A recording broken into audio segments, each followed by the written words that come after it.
Selamat sejahtera semua. Saya Padman Analaki Bhaskaran dari Kumpulan 11 ingin memberikan sedikit penjelasan dan juga pengenalan tentang Perlembagaan Malaysia.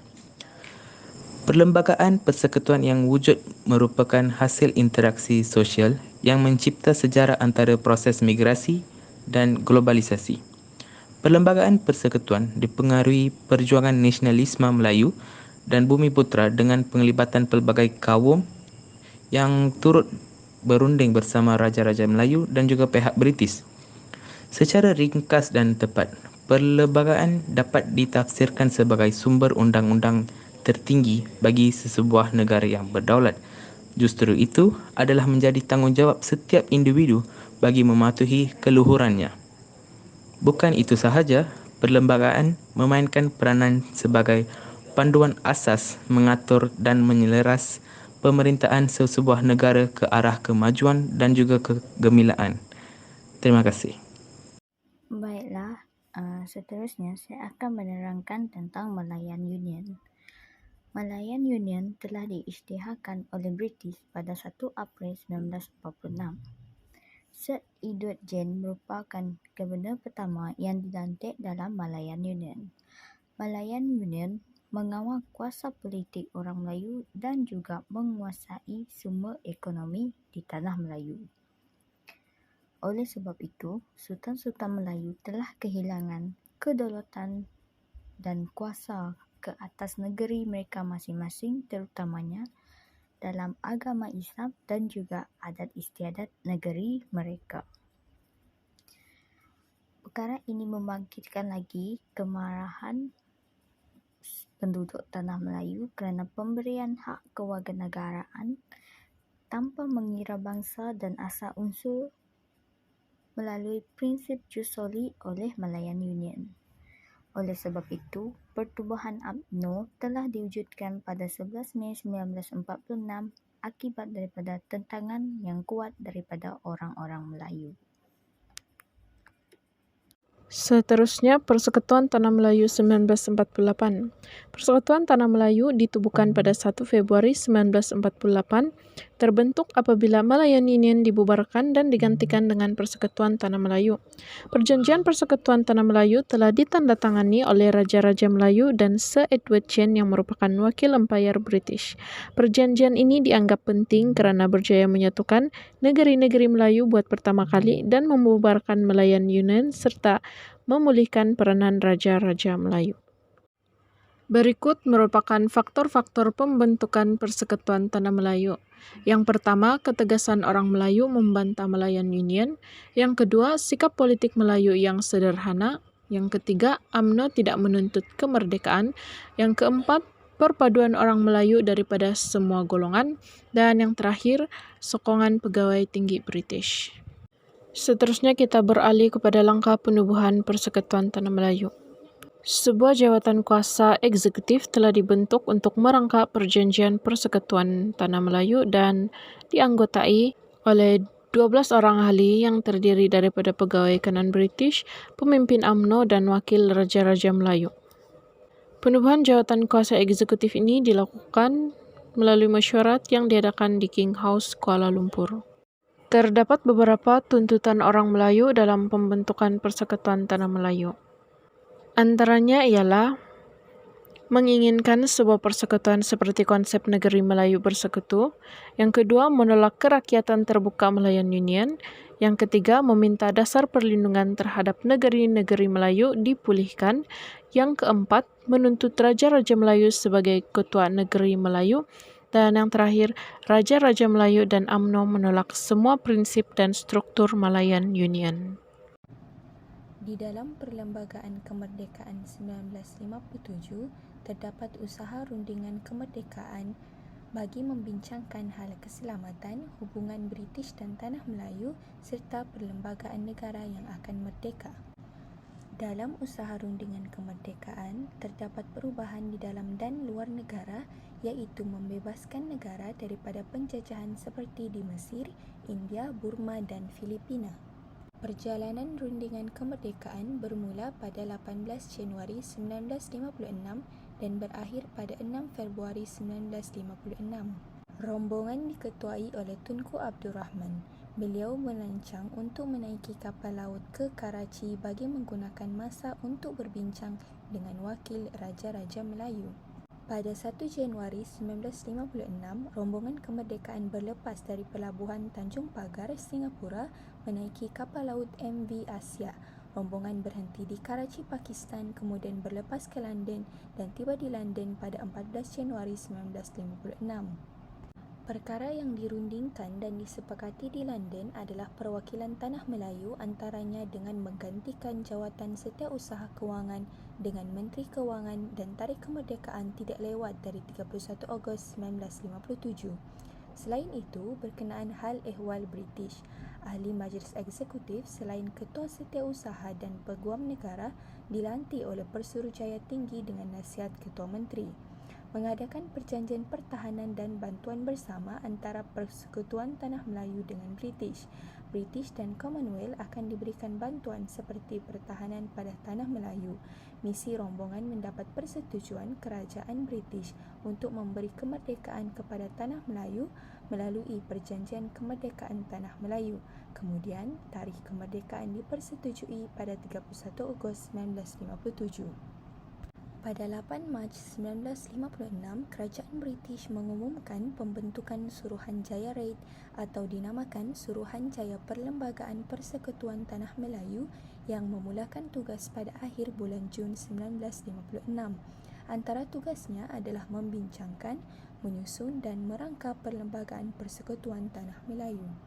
Anggota-anggota Suruhanjaya Perlembagaan Persekutuan Tanah Melayu ialah Lord Reid dari Britain sebagai pengerusi, Sir William Jennings dari Britain, Sir William McCall dari Australia, Hakim bin Malik dari India dan juga Hakim Abdul Hamid dari Pakistan. Seterusnya, langkah penggubalan Perlembagaan Persekutuan Tanah Melayu yang merdeka. Sebanyak 131 memorandum bertulis diterima daripada Raja-Raja Melayu, parti politik, badan awam dan orang perseorangan. Memorandum berkaitan dengan corak pentadbiran, kewarganegaraan dan kedudukan istimewa orang Melayu, bahasa serta pendidikan. Raja-Raja Melayu mengemukakan memorandum iaitu mencadangkan supaya Persekutuan yang merdeka mempunyai seorang ketua negara yang di-Pertuan Agong YDPA. YDPA harus dipilih oleh Raja-Raja Melayu berdasarkan kekanaan. Tempoh jawatan sebagai YDPA iaitu 5 tahun. YDPA boleh diletak jawatan dengan persetujuan Majlis Raja-Raja dan Raja-Raja Melayu melindungi kedudukan istimewa orang Melayu serta kepentingan sah kaum lain. Draft perlembagaan yang dikeluarkan oleh Suruhanjaya Perlembagaan Persekutuan Tanah Melayu adalah meneruskan sistem kerajaan persekutuan dengan negeri mempunyai kuasa tertentu, sistem kewarganegaraan berasaskan jus soli kepada semua yang lahir di Tanah Melayu, kedudukan istimewa orang Melayu diteruskan, Raja-Raja diterima dengan konsep Raja berperlembagaan dengan seorang YDPA dipilih bagi Persekutuan Tanah Melayu serta membentuk Parlimen dengan 2 Majlis Mesyuarat dibentuk iaitu Dewan Negara dan juga Dewan Rakyat.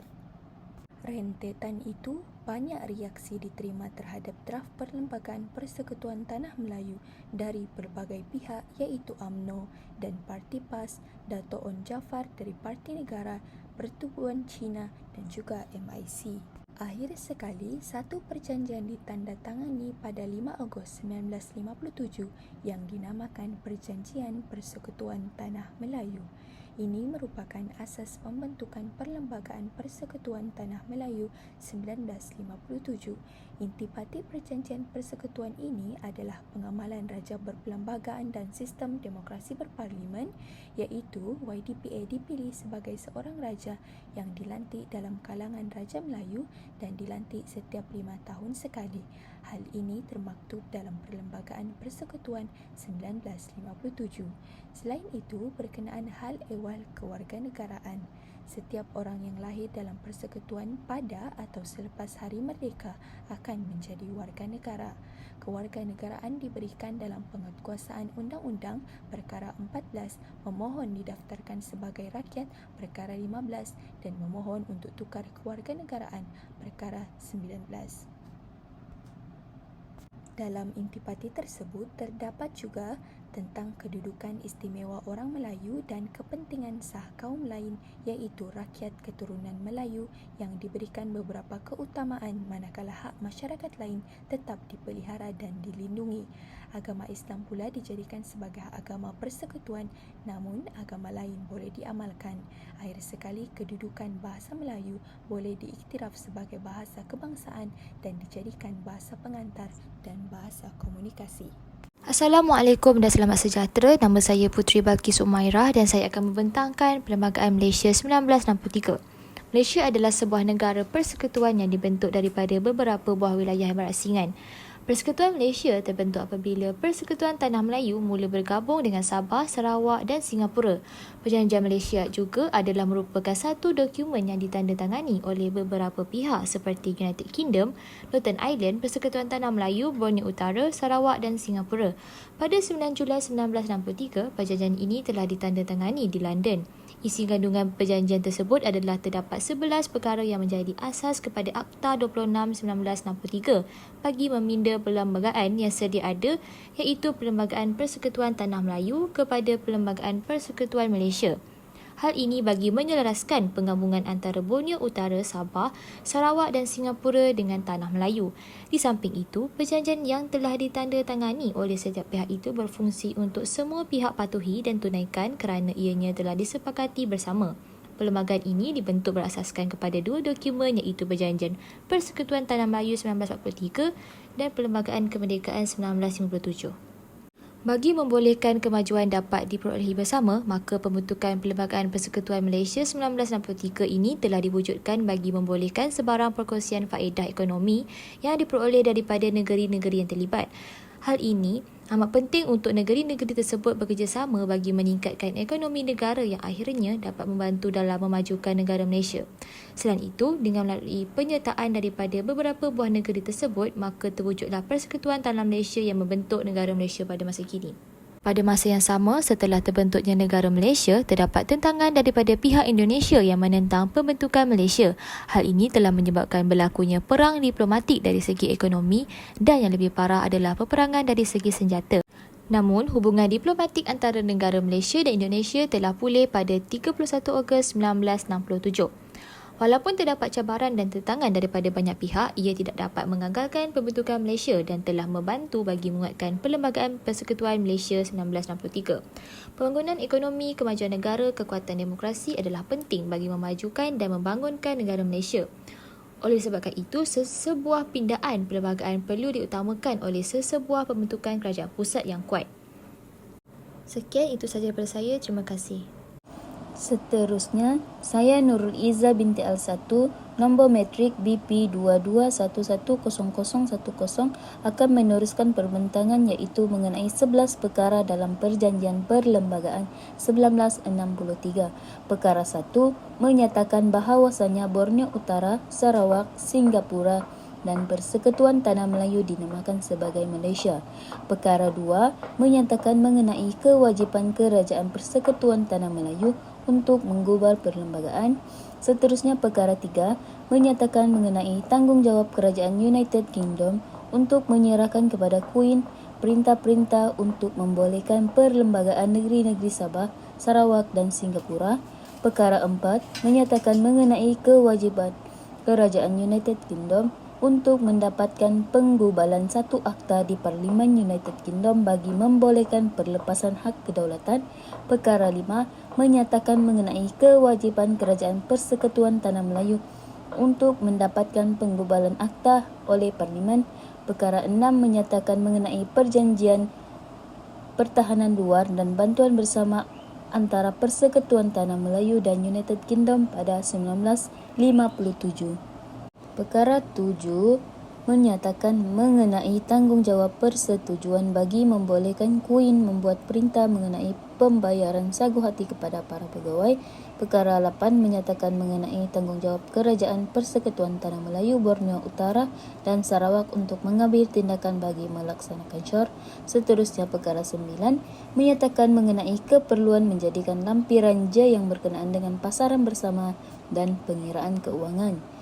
Perkara 10 menyatakan mengenai keperluan Kerajaan Persekutuan Tanah Melayu dan Kerajaan Singapura dalam menjalankan kuasa-kuasa yang ada. Dan terakhir, perkara 11 menyatakan mengenai keperluan perjanjian ini ditandatangani di dalam bahasa Inggeris dan bahasa Melayu. Seterusnya, kesimpulan yang dapat dibuat daripada tajuk ini ialah Perlembagaan Malaysia telah diwujudkan bagi melindungi hak rakyatnya dan telah menjadi sumber rujukan hal-hal yang berkaitan dengan undang-undang. Pembentukan Perlembagaan Malaysia telah melalui sebuah proses yang panjang bermula daripada pengenalan Kesatuan Tanah Melayu yang telah dikenali sebagai Malayan Union 1946, seterusnya Persekutuan Tanah Melayu 1948 yang merupakan sebuah perjanjian untuk menggantikan Malayan Union. Kemudian Perlembagaan Kemerdekaan 1957 yang dikenali sebagai Suruhanjaya Red dan akhir sekali terbentuklah Perlembagaan Malaysia tahun 1963 hasil kesan daripada penggabungan Tanah Melayu, Sabah Sarawak dan Singapura.